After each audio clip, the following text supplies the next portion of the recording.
श्रावण मास महात्म्य कथा अध्याय 26 अध्याय में श्रवण करें। श्रावणी अमावस्या व्रत। भगवान शिव बोले, हे सनत कुमार, श्रावण माह की अमावस्या को जो कुछ किया जाता है वह मैं तुम्हें बतलाता हूँ। पूर्व काल में मैंने अनेक बार रमणीय वृषभ पर बैठकर महाबली, बलशाली और दुष्ट राक्षसों से युद्ध करना पड़ा है। इस वृषभ ने सदैव ही मेरा साथ दिया है, मैं इसका बहुत आभारी हूँ। युद्ध में राक्षसों ने इस वृषभ को बहुत शारीरिक क्षति पहुंचाई है, तब भी उसने मेरा साथ नहीं छोड़ा। मैंने अंधक राक्षस का वध किया तो मैं बहुत खुश हुआ था। मैंने अपने नंदी वृषभ से कहा, हे नंदी, तू मुझसे वरदान ले, तेरे सभी घाव स्वस्थ हो और तू महाबली बन जा। तू पहले से भी अधिक रूपवान हो जा, वीर्यवान व बलशाली हो। जो वर तू मांगेगा वह मैं अवश्य दूंगा। नंदी बोला, हे देवाधिदेव, हे महादेव, आपके सिवाय कुछ नहीं चाहिए। आप केवल मुझ पर दयावान रहे, सभी कुछ तो मुझे प्राप्त है। तभी मैं आपसे संसार की कल्याण निवेदन करता हूँ। आज श्रावण माह की अमावस्या है। आज मेरा कामधेनु रूप में जन्म हो। आप इस अमावस्या को वरदान दे जो इच्छादायक हो, जो भक्ति व श्रद्धा से गौ तथा बैल की पूजा करे, गेरू तथा अन्य धातुओं से बैल का शरीर शोभित करे, उसके सिंघों पर रजत पत्र लगवाए तथा उनको रेशम के गुच्छों से आच्छादित कर पीठ को रंग बिरंगे परिधानों से ढके और उसके गले में मधुर ध्वनि वाली घंटी बांधकर 8वें पहर में गांव से बाहर ले जाकर सायंकाल को वापस गांव में ले आए। यदि कोई खली बौनौले आदि गौ बैलों को खाने को देगा, उसके यहाँ पशु धन वृद्धि होगी। इस घर में गौ बैल का सम्मान नहीं होता, वह शमशान तुल्य होता है। गौरस बनाने के लिए पंचामृत व पंचगव्य आवश्यक होता है। जो घर गौमूत्र से पवित्र नहीं होता, उसमें रंगने वाले जीवों का वास रहता है। हे देवाधिदेव, भोजन का रस गौरस से है मिलता है। अतः हे प्रभु, यदि आप मुझ पर बहुत प्रसन्न हैं तो मुझे भी वरदान दे। फलतः शिव ने नंदी पर प्रसन्न होकर उसे वरदान दिया, हे सुव्रत, हे नंदी, तुमने जो कुछ भी मांगा है वह सब तुम्हें मिलेगा।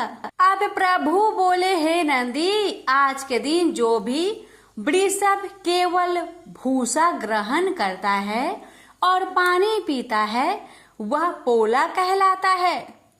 इस दिन व्रती को अपनी परिवारजनों और रिश्तेदारों के साथ महा उत्सव मनाना चाहिए। हे नंदी, मैंने तुम्हारे सब वरदान पूरे किए। आज का दिन पोला नाम से प्रसिद्ध होगा। समस्त मनोकामनाओं को पूरा करने वाला बैलों का महा उत्सव आज के दिन ही मनाना चाहिए। हे वत्स, अब मैं तुम्हें कुशोपाटिनी विधि बतलाता हूँ। श्रावण मास में अमावस्या के दिन प्रातः ही स्नान आदि कृत्यों से निवृत्त हो स्वयं को कुशा से पवित्र कर ले। तब यह विचार करे कि प्रभु ब्रह्मा जी द्वारा यह प्राकृतिक उत्पत्ति, जो कि कुश, काश, भव, ध्रुवा, खस, कुंद्रू, गेहूं, चावल, मुंज और घास है, मेरे समस्त दोषों को दूर कर देगा। स्वास्तिक कारक बोलकर उत्तर दिशा के मध्य में ईशान कोण की ओर मुंह करके हु घट का भी उच्चारण कर कुशा को एक बार में समूल उखाड़ ले। जो कुशा उग्र भाग में हरे हो और जरवान हो, उन्हें जप आदि शुभ कार्यों में प्रयोग किया करे। देव कार्य और प्रीत्य कार्य के लिए 7 पत्ते वाले कुशा सर्वोत्तम है। जिन कुशों के बीच में पत्र ना हो, ऐसा कुश पत्र के साथ ग्रहण करे। ब्राह्मण को 4 कुशा, क्षत्रियों को 3 कुशा दिए जाने चाहिए, अथवा सभी के लिए 2 का प्रयोग शोभ्यमान कहा गया है। उत्पन्न काज हेतु, वर्णों हेतु 2 का प्रयोग पवित्र होता है। ब्रह्मा 50, बिस्तर 25 का होता है। पवित्रता को आचमन करते समय हाथ में ही रखे। अब अग्नि कारण विकीट तथा पाध्याय की मूर्ति के बाद पवित्रा को छोड़ समस्त देव और पितृ कार्य द्रव्य के अधीन है। अमावस्या वाले दिन इन सभी को ग्रहण कर ले, ये कभी भी बासी नहीं होता। प्रेम से बोलिए हर हर महादेव। इस 26वें अध्याय के पाठ और श्रवण से पशुधन की वृद्धि होती है। भगवान शिव की कथा। प्राचीन काल से ही काशी शिव क्रीड़ा का केंद्र रहा है। एक बार भगवान शिव पार्वती सहित काशी पधारे। वे कुछ दिन काशी में रुके। तत्पश्चात मंदराचल पर चले गए। मंदराचल पर शीतल मंद समीर बह रही थी। शिव बड़ी तन्मयता से प्राकृतिक की छटा देखने लगे। तभी एकाएक पीछे से आकर पार्वती ने परिहास पूर्वक उनके दोनों नेत्र बंद कर दिए। पार्वती के हाथों के पसीने और शिव के चेहरे की तेज से शिव के नेत्रों की कोर से पानी टपक गया और उससे एक कारल मुख भयंकर क्रोधी अंधा और कृष्ण वर्ण का बालक पैदा हो गया। वह पैदा होते ही चिल्लाने और नाचने लगा और बार बार अपनी जीभ निकालकर डरावनी चेष्टाएं करने लगा। यह देख पार्वती भयभीत हो गई। उन्होंने शिव से उस विकराल बालक के विषय में पूछा तो शिव ने बताया कि वह उन्हीं का पुत्र है जो नेत्रों से पानी बहकर गिरने के कारण उत्पन्न हो गया है। पार्वती ने उसके पालन पोषण का दायित्व अपने सखी को सौंप दिया और वह बालक उनकी सखी द्वारा पोषित होने लगा। पार्वती जी ने उनका नाम अंधक रखा।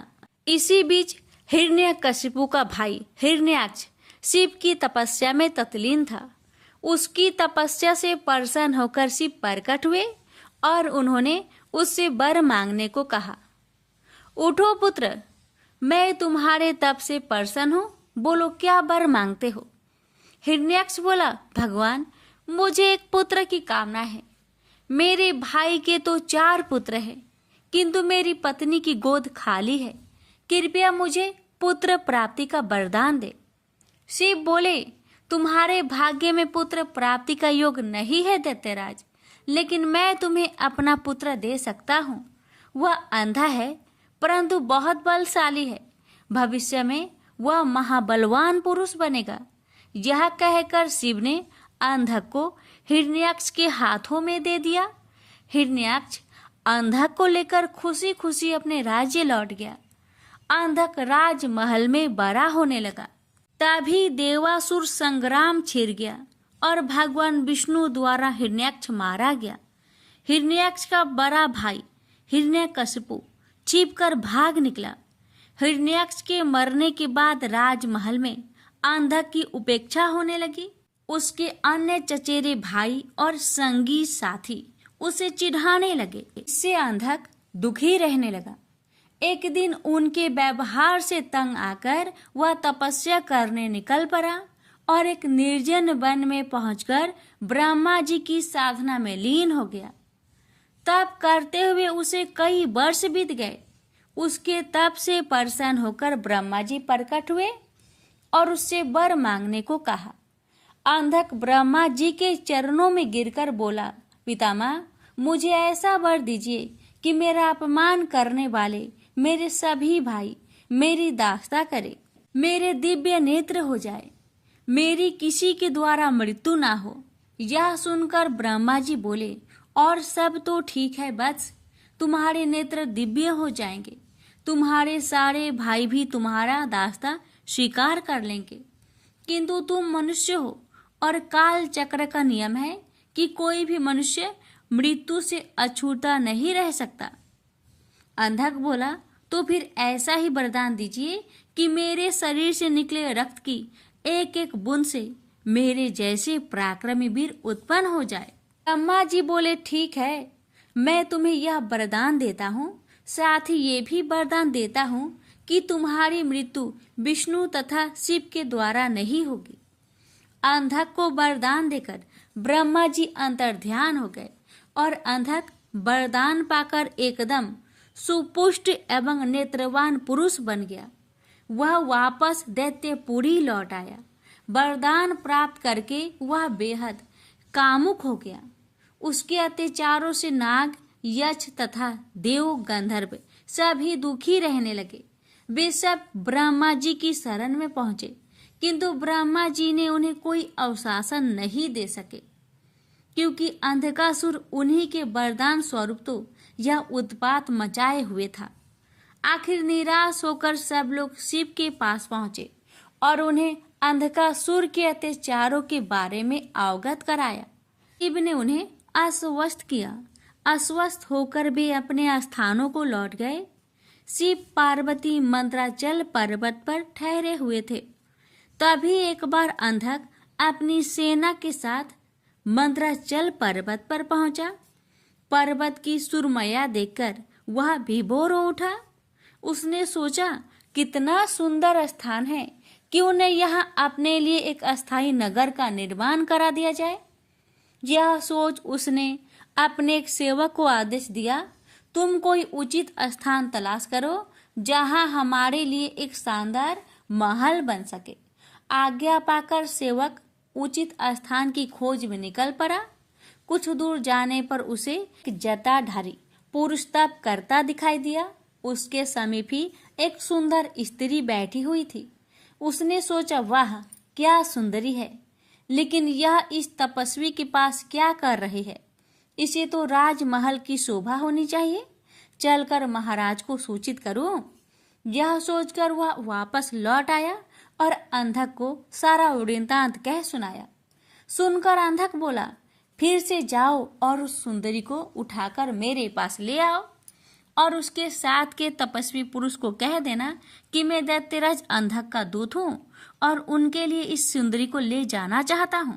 दूत पुनः उसी स्थान पर जा पहुंचा। तब तक शिव भजन पूजा से निवृत्त हो चुके थे।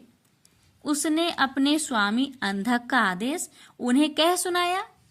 सुनकर शिव ने उनसे कहा, जाओ अपने महाराज से कह देना कि किसी की पत्नी पर कुदृष्टि डालना बहुत ही अनुचित कार्य होता है। यह सुनकर दूत वापस लौट आया। उसने अंधक को शिव द्वारा दिया गया उत्तर सुना दिया। सुनकर अंधक गुस्से से आग बबूला हो उठा। वह अपनी सेना की एक टुकड़ी लेकर शिव पर टूट पड़ा, लेकिन शिव के गण वीरभद्र ने उन्हें मारकर भगा दिया। अंधक के सेनापति नील ने मायावी हाथी का भेष धारण किया और वह शिव गणों की ओर लपका। यह देख वीरभद्र ने तुरंत सिंह का भेष धारण कर लिया और नील का वध कर डाला। दूसरी ओर नंदी अंधक से युद्ध कर रहा था। उसने इतने प्रबल वेग से आक्रमण किया कि अंधक को जान बचाने के अलावा और कुछ न सूझ सका और वह अपनी सेना सहित भाग गया। अंधक के पराजित होकर भागने के पश्चात शिव पशुपत नामक व्रत करने लगे। पार्वती को उन्होंने मंद्राचल स्थित देवी मंदिर में भेज दिया और शिव के गण देवी के मंदिर पर पहरा देने लगे। अंधक अपनी पराजय को न भूल सका। उसने पुनः सेना एकत्र की और हमला कर घनघोर युद्ध छिड़ गया। अंधक ने नंदीश्वर को मूर्छित कर दिया। देवर्षि नारद द्वारा यह समाचार विष्णु तक पहुंचाया गया। इंद्र आदि को भी यह संदेश भेजा गया। देखते ही देखते देवों की एक विशाल सेना मंद्राचल पर आ जुटी।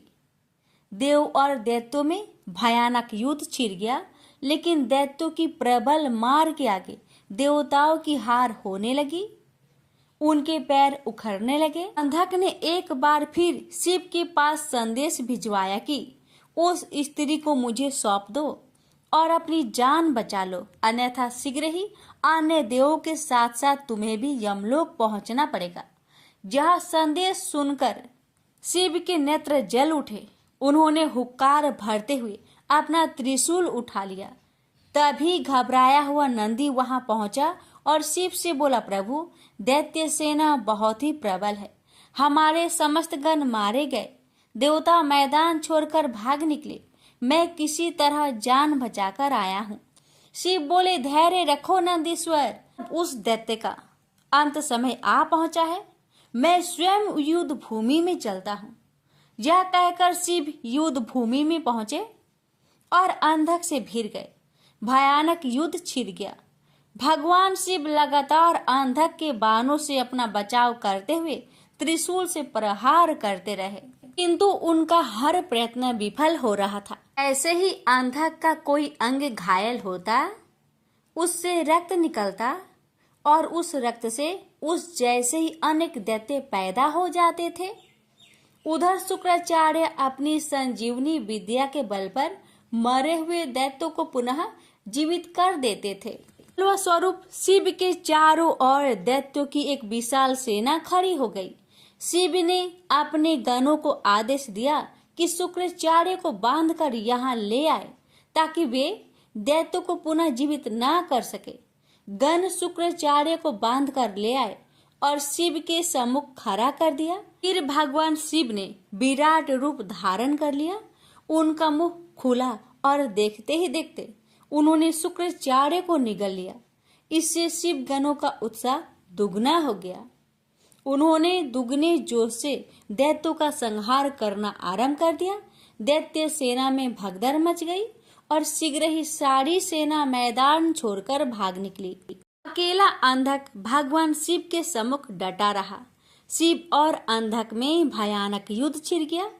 अंधक को अपने पर भारी पड़ता देख भगवान शिव ने अपने मुख से एक महाज्वाला उत्पन्न की। वह योगेश्वरी थी। माता महाकाली ने रक्तपान करना आरंभ कर दिया। शिव त्रिशूल चलाते अंधक के शरीर से रक्त फूटता और माता काली रक्त को जमीन पर गिरने से पहले ही पान कर जाती। इससे अंधक बलहीन हो गया। उसके कदम लड़खड़ाने लगे। भगवान शिव ने उसके हृदय को निशाना बनाकर त्रिशूल चलाया और अंधक का हृदय बेध दिया। साथ ही उसे त्रिशूल को ऊपर टांग दिया। अंधक के गिरते रक्त को नीचे खड़ी काली सहित सभी योगिनियां जमीन पर गिरने से पहले ही अपने विशाल मुख में लुप्त करने लगी। फिर युद्ध शांत हो गया, लेकिन ब्रह्मा जी के वरदान स्वरूप अंधक नहीं मर सका। वह त्रिशूल पर टंगा टंगा ही शिव का जाप करता हुआ अपनी भूल का प्रायश्चित करने लगा। दयालु शिव उसके जप से प्रसन्न हुए और उसे त्रिशूल से नीचे उतारा और वर मांगने को कहा। अंधक ने शिव के चरणों में प्रणाम करके कहा, भगवान मुझे क्षमा करे, मुझसे बहुत बड़ा अपराध हो गया था। मैंने माता पार्वती पर कुदृष्टि डाली थी। अब से मैं आपकी सेवा में रहूंगा और कभी भी अपने अंदर दैत्य भाव जागृत न होने दूंगा, न ही देव विरोधी कार्य करूंगा। प्रभु, मैं चाहता हूँ कि मुझे दिव्य दृष्टि प्राप्त हो जाए। आज से मैं हर समय आपकी सेवा में दास की तरह उपस्थित रहूं। मेरे समस्त विकार धुल जाए। तथास्तु कहकर भगवान शिव अंतर्ध्यान हो गए। त्रिपुरारी रुद्र की कृपा से भूमंडल पर एक बार फिर से धर्म ध्वजा फहराने लगी।